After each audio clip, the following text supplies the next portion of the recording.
Question number 30. One a 4 volt battery is connected across an unknown resistor. 4 volt की battery बेटा connect कर दी गई resistor के साथ.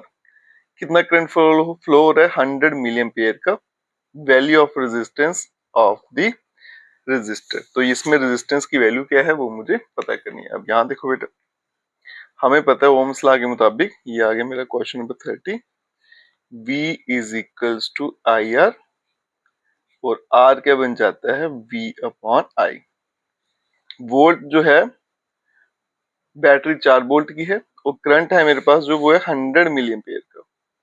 100 मिली एम्पियर. ठीक है, इसे बेटा चेंज करेंगे एम्पियर में, तो 4/100. अगर एम्पियर में चेंज करना तो 1000 से डिवाइड करना पड़ेगा. ठीक है, ये बनेगा 4/100. 1000 चला जाएगा ऊपर. अब 20 कट के 4 को 10 से करूंगा तो 40 ओम. ठीक है, तो उसके मुताबिक जो है वो ऑप्शन बी जो है वो राइट आंसर है. अब चलते हैं बेटा नेक्स्ट क्वेश्चन पे.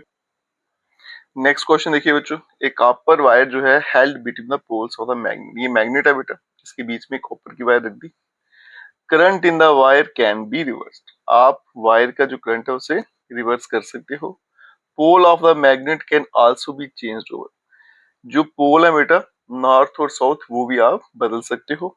In how many of the direction shown can the force act on the wire. तो यहाँ पे 4 डायरेक्शन दी गई है बेटा. इनमें से कितनी डायरेक्शन में आपकी जो फोर्स है वो लग सकती है? देखो बेटा, जब आप करंट रिवर्स करोगे तो डायरेक्शन बदलेगी, पोल्स रिवर्स करोगे तो भी बदलेगी, तो चारों डायरेक्शन में फोर्स लगेगी. तो option D is the right answer. ठीक है, अब चलते हैं बेटा नेक्स्ट क्वेश्चन पे. असर्शन रीजन है. पहले क्या बोला गया असर्शन में? A convex mirror is used as driver mirror. तो ड्राइवर मिरर जो होता है बेटा वो कन्वेक्स मिरर होता है, सबको पता है. ये ठीक है. Because a convex mirror field of view is large and image from the virtual erect and image. क्योंकि कन्वेक्स मिरर जो होता है उसमें फील्ड ऑफ व्यू बड़ा होता है, ज्यादा दिखेगा आपको. उसके अलावा बेटा इमेज जो बनते हैं वर्चुअल रेक्ट और इमेज, ये भी सही है. तो असर्शन भी ठीक है, रीजन भी ठीक है, और ये इसको एक्सप्लेन भी करता है. तो इसका ऑप्शन ये आएगा. नेक्स्ट क्वेश्चन क्या है बेटा कि magnetic compass is placed near a straight conductor carrying current vertically downward. एक मैग्नेटिक कंपास जो है वो रखा गया स्ट्रेट कंडक्टर के पास, और स्ट्रेट कंडक्टर जो है बेटा वर्टिकली रखा गया, ऊपर से नीचे. ठीक है, तो उसमें करंट जो है वो ऊपर से नीचे आ रहा है, vertically downward. Needle deflect to the east. जब ऊपर से नीचे करंट आ रहा है तो हमारी नीडल जो है बेटा वो ईस्ट की तरफ डिफ्लेक्ट हो रही है. ठीक है, अब यहाँ देखो, letter when the direction of the current is change.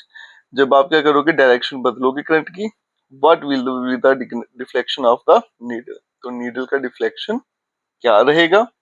How this deflection can be predicted. तो जब बेटा डायरेक्शन बदलेगी तो नीडल जो है उसकी भी डिफ्लेक्शन बदलेगी. जब करंट बदलेगा, करंट की डायरेक्शन बदलेगी तो डिफ्लेक्शन बदलेगी. पहले बेटा वो ईस्ट को कर रहा था, तो अब कहाँ करेगा? वो वेस्ट की तरफ करेगा. ठीक है, और मुझे पता है बेटा कि जो स्ट्रेट कंडक्टर है उसमें मैग्नेटिक फील्ड जो होती है उसकी डायरेक्शन कौन बताता है? Fleming right hand thumb rule. Right hand thumb rule, ये रूल लगाएंगे, आपको डायरेक्शन पता चल जाएगी, वो वेस्ट होगी. आर पार्ट में, direct contact between which of the 3 coloured wire will result in short circuit. अगर बेटा 3 वायर होती है हमारे पास कलर्ड वायर, उनमें से कौन सी 2 वायर आपस में जुड़ जाए तो शॉर्ट सर्किट हो जाता है. ठीक है, तो वो कौन सी होती है बेटा? एक लाइव और एक न्यूट्रल वायर. ये आ गई बेटा लाइव एंड न्यूट्रल वायर. फिर बोला गया state what happen to the current in a circuit in case of short circuit. अगर शॉर्ट सर्किट हो जाए तो करंट के साथ क्या होगा सर्किट में? Give a reason for your answer. अगर बेटा शॉर्ट सर्किट हो जाएगा, लाइव वायर न्यूट्रल वायर आपस में कॉन्टेक्ट में आ गए, लाइव वायर हाई पोटेंशियल पे है, न्यूट्रल वायर लो पोटेंशियल पे है. ठीक है, तो हाई पोटेंशियल से करंट लो पोटेंशियल की तरफ दौड़ता है, तो सारा का सारा करंट जो है बेटा वो लो पोटेंशियल की तरफ भागना शुरू हो जाएगा, जिससे क्या होगा? आपकी शॉर्ट सर्किटिंग हो जाएगी. ठीक है, और इससे क्या होता है? आग लग सकती है, डैमेज होने का खतरा रहता है. नेक्स्ट बेटा question number 34. In a school lab, 2 students connect a wire to a battery and pass current through it. दो बच्चों ने क्या किया, वायर को कनेक्ट किया बैटरी के साथ और फिर करंट पास किया। एक स्टूडेंट ने क्लेम किया कि magnetic field lines around the wire are clockwise, कि जो मैग्नेटिक फील्ड लाइन बनी है वो क्लॉकवाइज है। दूसरे ने क्या क्लेम किया कि एंटी क्लॉकवाइज है। They are both using right and thumb rule correctly, surprisingly both pair correct in their explanation, और दोनों ने बोला वो भी ठीक था। How is it possible that both student are right, कैसे संभव है कि दोनों बच्चे आपस में सही हैं। एक्सप्लेन करिए सिचुएशन को with proper reasoning related to the orientation of observation and convention of current direction. अब यहाँ देखो बेटा क्या हुआ, एक बच्चा जो है उसने करंट को क्या देखा, ऊपर से नीचे, उसके लिए करंट क्या आ रहा है, ऊपर से नीचे की तरफ आ रहा है, तो उसके लिए बेटा हमारा राइट हैंड थंब रूल लगेगा तो फील्ड क्लॉकवाइज बनेगी। दूसरा बच्चा जो है वो करंट को कैसे देख रहा है कि नीचे से ऊपर जा रहा है ना, तो उसके लिए बेटा राइट हैंड थंब रूल लगेगा तो एंटी क्लॉकवाइज बन जाएगी। ठीक है, दोनों ठीक है। एक को लग रहा है करंट नीचे से ऊपर जा रहा है, दूसरा करंट को ऊपर से नीचे की तरफ देख रहा है, उस वजह से क्या हो रहा है, दोनों का पैटर्न वैसा बन रहा है। अब चलते हैं नेक्स्ट क्वेश्चन पे। A straight cylindrical conductor is suspended with its axis perpendicular to the magnetic field of a horseshoe magnet. Conductor gets displaced toward the left when a current is passed through it. What will happen to the displacement of the conductor if the current through it is increased? अगर current बढ़ा दिया जाए तो क्या होगा? Horseshoe magnet is replaced by another stronger horseshoe magnet and direction of current through it is reverse. अब देखो यहाँ पे बेटा अगर हम करंट को बढ़ा देंगे तो ऑब्वियसली फोर्स भी बढ़ जाएगी और डिस्प्लेसमेंट ज्यादा हो जाएगी, तो इस पे क्या होगा, लार्जर डिस्प्लेसमेंट। ठीक है जी।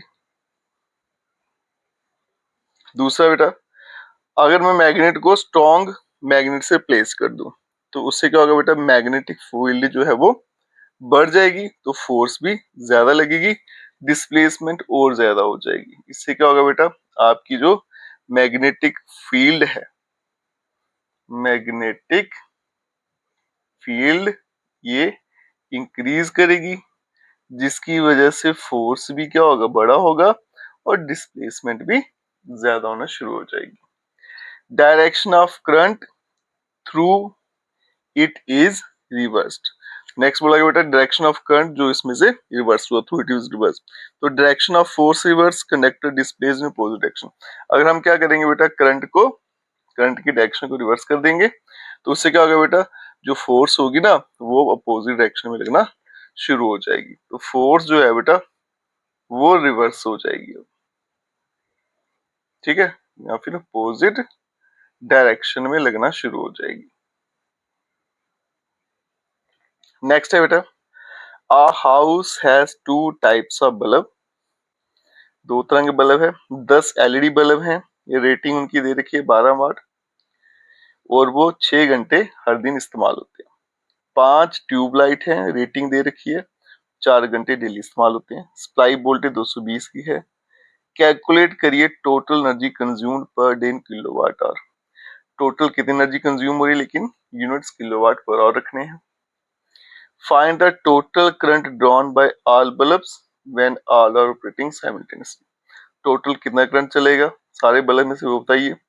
और फ्यूज जिसकी रेटिंग 2 एम्पियर की है, क्या वो इसमें इफेक्टिव रहेगा या फिर नहीं रहेगा। ठीक है, तो पहले इसको सॉल्व करके बता। अब यहाँ देखो बेटा, मुझे जो पावर दे रखी है वो दे रखी है 12 वाट की। ठीक है, नंबर ऑफ बल्ब जो है वो 10 है मेरे पास और टाइम दे रखा है 6 और per day.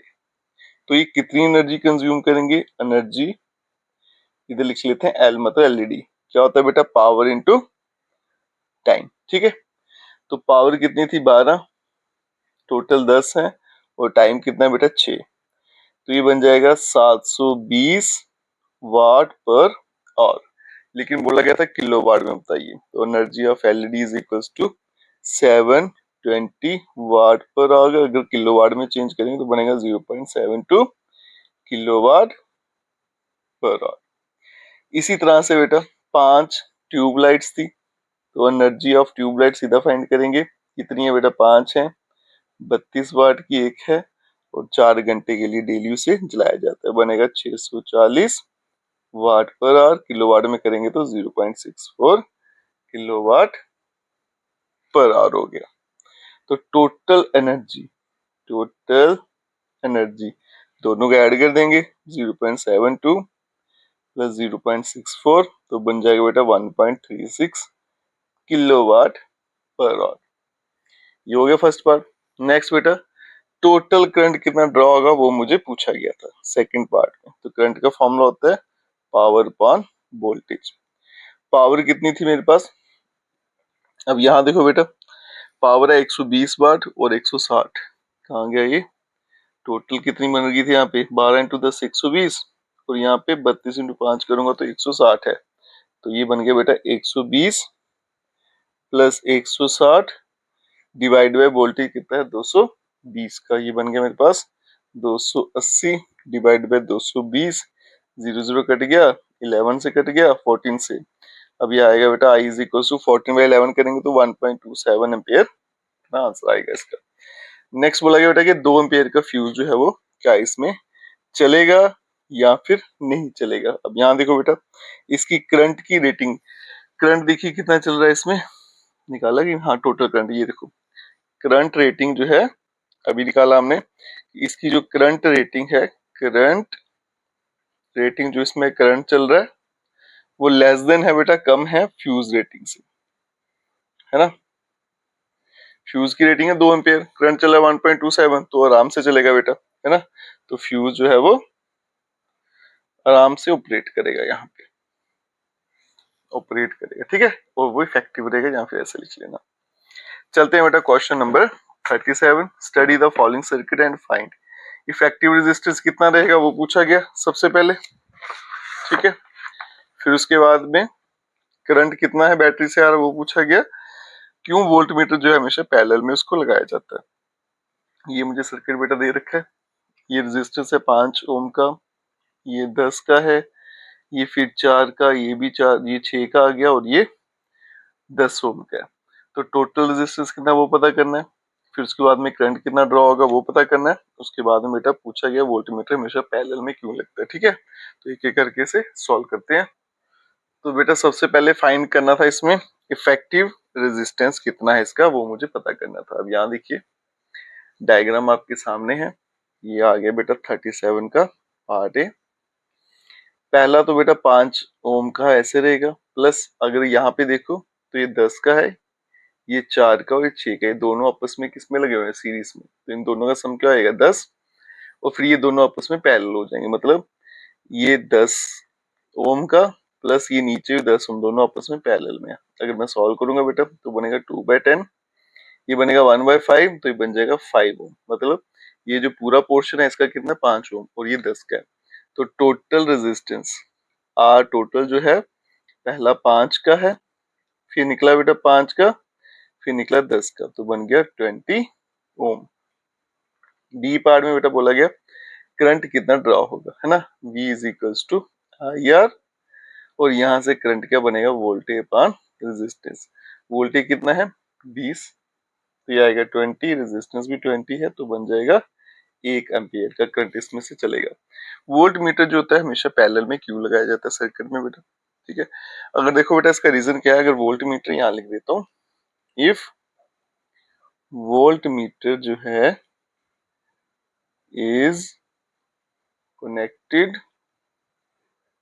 is connected in series, उसका जो हाई रेजिस्टेंस है, it's high resistance would decrease या रिड्यूस कर देगा, ऐसे लिख लीजिएगा, the total current in circuit. तो अगर हम इसको क्या करेंगे सीरीज में लगा देंगे तो उसका रेजिस्टेंस बड़ा हाई होता है, उस वजह से क्या होता है बेटा करंट जो है सर्किट में वो डाउन हो जाएगा, उस पर वो असर करेगा, ठीक है। अब चलते हैं बेटा नेक्स्ट क्वेश्चन पे। नेक्स्ट क्वेश्चन क्या कहता है, question number 38, light change speed, light जो हमारी स्पीड बदलती है जैसे वो मूव करती है एक मीडियम से दूसरे मीडियम में, this change in the speed cause the light to be separated into its constituents and thus entering the new medium at a different angle। इससे क्या होता है बेटा, लाइट 7 कलर से बनी हो, 7 के साथ अलग अलग हो जाती है। Degree of bending of the light path depend on the refracting index of the two media. तो बेटा कितना बेंड होगा कोई, वो डिपेंड करता है रिफ्रैक्टिव इंडेक्स कितना होगा। रिफ्रैक्टिव इंडेक्स, वेवलेंथ और colour of the light used, this phenomena is known as dispersion of light. Answer पूछेगी which colour has the maximum speed in a glass prism, what is the dispersion of white light and what is the essential condition for observing a rainbow. ठीक है, आगे फिर बेटा और में पूछा गया write the cause of dispersion of the white light. Cause तो पता ही बेटा, स्पीड जो है वो उनको डिफरेंट रिफ्रैक्टिव इंडेक्स देखने को मिलता है, तो इस वजह से क्या होता है स्पीड बदल जाती है और वो अलग अलग हो जाते हैं। तो पहला बोला गया बेटा कि कौन सा कलर है जिसकी मैक्सिमम स्पीड रहेगी ग्लास प्रिज्म में, तो वो है बेटा हमारे पास रेड कलर जो होगा। तो इसका आंसर आएगा रेड कलर या फिर रेड वेवलेंथ बोल लीजिए। ठीक है, इसका लीस्ट रहता है, इसका क्या होता है लीस्ट रिफ्रैक्टिव इंडेक्स। ठीक है, इसलिए इसकी स्पीड जो है वो मैक्सिमम होगी। जितना ज्यादा रिफ्रैक्टिव इंडेक्स रहेगा उतनी ही क्या रहेगी बेटा हमारी स्पीड जो है वो कम हो जाएगी। आगे क्या बोला गया, what is the dispersion of light. तो सीधे सीधे बेटा splitting of white light into 7 colour.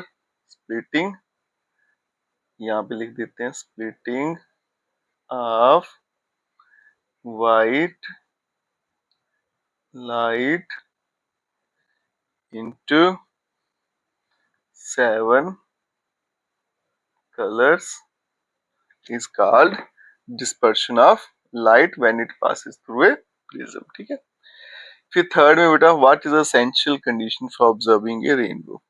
तो रेनबो के लिए एसेंशियल कंडीशन क्या क्या है वो मुझे बतानी है। ठीक है, तो यहाँ पे लिख देता हूँ पेज पे, वहां पेज थोड़ा कम है, ये आ गया 38 का थर्ड का पार्ट ए। सबसे पहले बेटा सनलाइट होना चाहिए, प्रेजेंस ऑफ सनलाइट। ठीक है, दूसरे नंबर है बेटा presence of water droplets, drop ये होने चाहिए वाटर ड्रॉपलेट्स। और तीसरा बेटा ऑब्जर्वर जो है वो सन और ड्रॉपलेट्स की, या फिर ऐसे बोल दो आपको सन के अपोजिट में हमेशा वो दिखता है। ठीक है, तो ये दो कंडीशन बड़ी है बेटा, सनलाइट होना चाहिए, वाटर ड्रॉपलेट, और तीसरा बेटा हमेशा अपोजिट टू द सन बनता है। ये मैं ऐसे आपकी इंफॉर्मेशन बता देता हूँ। ठीक है, नेक्स्ट है बेटा a student perform an experiment using a concave mirror and find that when the object is placed closer to mirror than its focal length the image appears enlarged and behind the mirror। ये last वाला case है। However the student expected the image to form in front of mirror, लेकिन बच्चा क्या expect कर रहा था कि ये सामने बनेगा। ठीक है, what is the cause of dispersion of white light, ये तो मैंने भूल ही गया बताना, पहले इसी को देख लेते हैं। बेटा काज क्या है कि different refractive index for different colour. ठीक है, तो यहाँ पे काज क्या बेटा अलग अलग refractive index, different refractive index for different colour, उस वजह से डिस्पर्शन होता है। ठीक है, हाँ तो यहाँ पे देखो बेटा क्वेश्चन था कि स्टूडेंट जो है उसने एक्सपेरिमेंट किया, कनकेव मिरर का इस्तेमाल किया, और लास्ट वाला केस था वो बता रहा था कि पीछे बनेगी, लेकिन बच्चा था एक्सपेक्ट कर रहा था कि इमेज जो है वो मिरर के फ्रंट में बनेगी। आगे बेटा एक्सप्लेन करिए with suitable ray diagram and reasoning why did the image appear behind the mirror. तो मिरर के पीछे वो क्यों बनती है वो बताइए। What are real and virtual images. फिर एक न्यूमेरिकल पूछा गया, ऑब्जेक्ट जो है 5 सेंटीमीटर का साइज में है, 24 सेंटीमीटर रखा गया दूर मिरर से, फोकल लेंथ दे रखी थी। Eight what distance from the mirror should screen be placed, ताकि उसकी शार्प इमेज बने। या फिर मैग्निफिकेशन क्या होती है, what do mean if a convex lens produce image of magnification -1/3, इसका क्या मतलब रहेगा। फिर बेटा पावर दे रखी थी मुझे कनकेव लेंस की, it forms an image of an object at distance of 10 centimetre from the lens, find the distance object from the lens, और फिर मैग्निफिकेशन पूछा गया था। ठीक है, तो एक एक करके इसे अब एक्सप्लेन करते हैं। तो सबसे पहले देखिए बेटा पार्ट 1, इमेज जो है वो मिरर के पीछे क्यों बनेगी, उसका रीजन क्या है बेटा, अगर आपका u जो है वो लेस देन f है, ठीक है, उस केस में क्या बनती है, आपकी फोकल लेंथ बड़ी है, f बड़ा है और u क्या है बेटा आपका छोटा है, तो इस केस में क्या बनेगा, आपका जो ऑब्जेक्ट की पोजीशन रहेगी वो हमारी रहेगी behind the mirror, while the image appear behind the mirror. तो अगर बेटा u छोटा है f से, तो हमारा जो बनता है वो बनता है वर्चुअल इमेज, ठीक है, और इस केस में वर्चुअल इमेज, और इस केस में वर्चुअल इमेज जो है बेटा वो बिहाइंड द मिरर ही बनता है। अगर हमारे पास u जो है वो बड़ा है f से, तो उस केस में बनता है बेटा रियल इमेज, ऐसे इसको याद रखिएगा, ठीक है। नेक्स्ट बेटा पार्ट 2 में रियल और वर्चुअल इमेज क्या होती है बेटा, तो यहाँ देखिए रियल इमेज ये क्या होता है, ये can be obtained on screen, इसे आप स्क्रीन पे ला सकते हो। वर्चुअल इमेज जो है can't be obtained on screen, ये स्क्रीन पे नहीं आएगी। फिर बेटा न्यूमेरिकल था, ऑब्जेक्ट जो है 5 सेंटीमीटर का है साइज में, तो ऑब्जेक्ट की हाइट जो है मुझे दे रखी है, तो यहाँ देखो third part, height of object जो है वो 5 सेंटीमीटर है, 24 centimetre in front of concave mirror, तो मतलब u कितना है -24 सेंटीमीटर। आगे बेटा फोकल लेंथ, फोकल लेंथ मुझे दे रखी है 16। अब देखो बेटा कनकेव मिरर है तो इसकी फोकल लेंथ नेगेटिव होती है, ये आ गया 16 centimetre. At what distance from mirror should a screen be placed to obtain the a sharp image, तो इमेज मतलब v मुझे यहाँ पे फाइंड करना है, तो हम मिरर फॉर्मूला इस्तेमाल करेंगे बेटा, क्या होता है 1/u plus 1/v is equals to 1/f होता है। अब u कितना है -1/24 प्लस 1/v, ये बन गया -1/16, ठीक है। अब इसे उठा के यहाँ भेज देते हैं, तो 1/v is equals to -1/16 plus 1/24 हो गया, ये बन गया 1/v। अब ले लेंगे एलसीएम, ठीक है, तो एलसीएम कितना आएगा इसका 48, ये -3 प्लस 2, तो 1/v इज इक्वल्स टू -1/48, तो v बन जाएगा बेटा -48 सेंटीमीटर, ठीक है। तो हमारी इमेज कहाँ बनेगी बेटा 48 सेंटीमीटर, लेकिन नेगेटिव साइन है तो मतलब मिरर के लेफ्ट साइड में ही रहेगी, ठीक है। आगे बोला गया बेटा मैग्निफिकेशन क्या होती है, इसे एक्सप्लेन करिए। फिर बेटा इसका क्या मतलब है कि कन्वेक्स लेंस जो है इमेज बना रहा है मैग्निफिकेशन -1/3। तो यहाँ देखिए बेटा और पार्ट में बी का फर्स्ट पार्ट मैग्निफिकेशन क्या होती है बेटा, मैग्निफिकेशन में जो है वो क्या होती है, रेशियो होती है हाइट ऑफ इमेज और हाइट ऑफ ऑब्जेक्ट की, या फिर उनके बीच में रिलेशन क्या है ये हमें वो बताती है, ठीक है। तो m इज इक्वल टू, अभी लेंस है तो लेंस के हिसाब से लिख लेते हैं बेटा, वो क्या होता है -v/u, सॉरी माइनस नहीं होता, सिर्फ v/u होता है, ठीक है, m is equal to v/u। और ये मुझे यहाँ पे कितनी दे रखी है -1/3, u को यहाँ भेजूंगा तो v कितना बन गया -1/3u।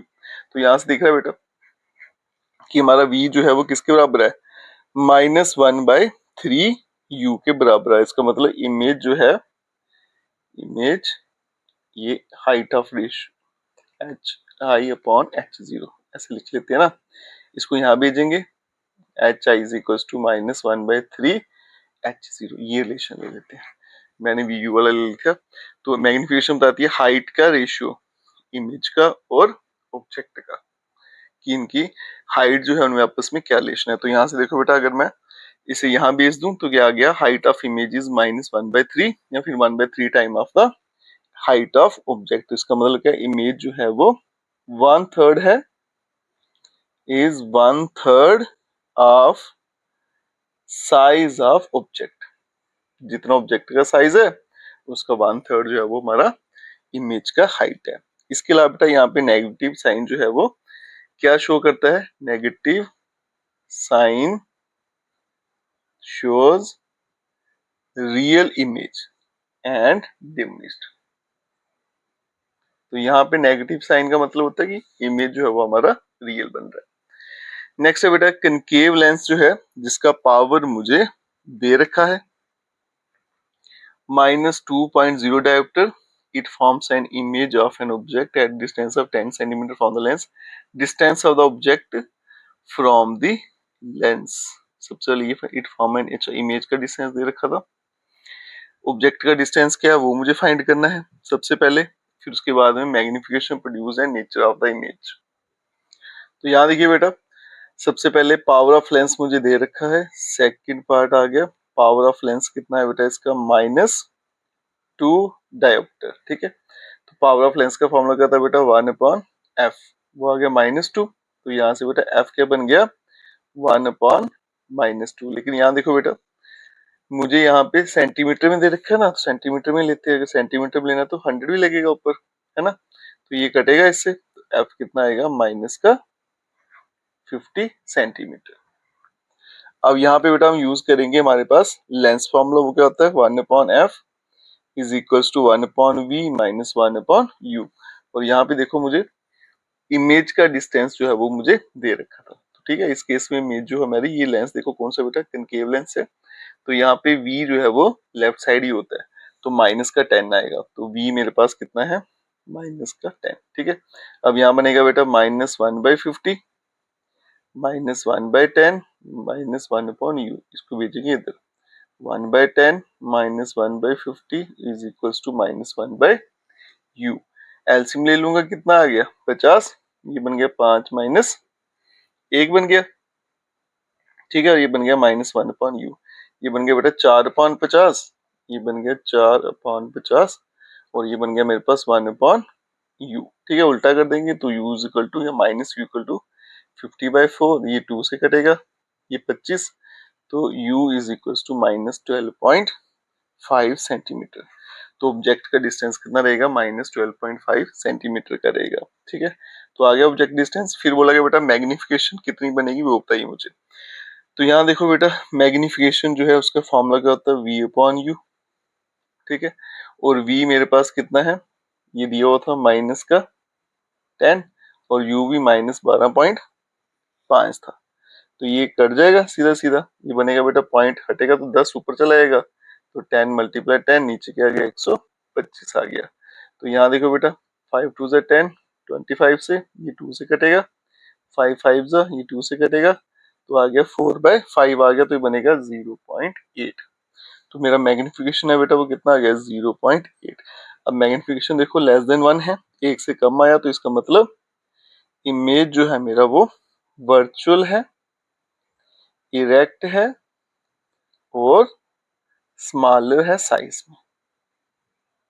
ठीक है, और ये पूछा गया था मुझे कि मैग्निफिकेशन जो बना वो पता करिए और फिर नेचर ऑफ द इमेज। ठीक है, तो इसके साथ बेटा हमारा ये सेक्शन जो था फिजिक्स का यहीं पे खत्म हो जाता है और सैंपल पेपर भी यहीं पे खत्म हो जाता है। अगर आप वीडियो देखते हो लाइक जरूर करिएगा, चैनल को लाइक सब्सक्राइब शेयर जरूर करें। Best of luck.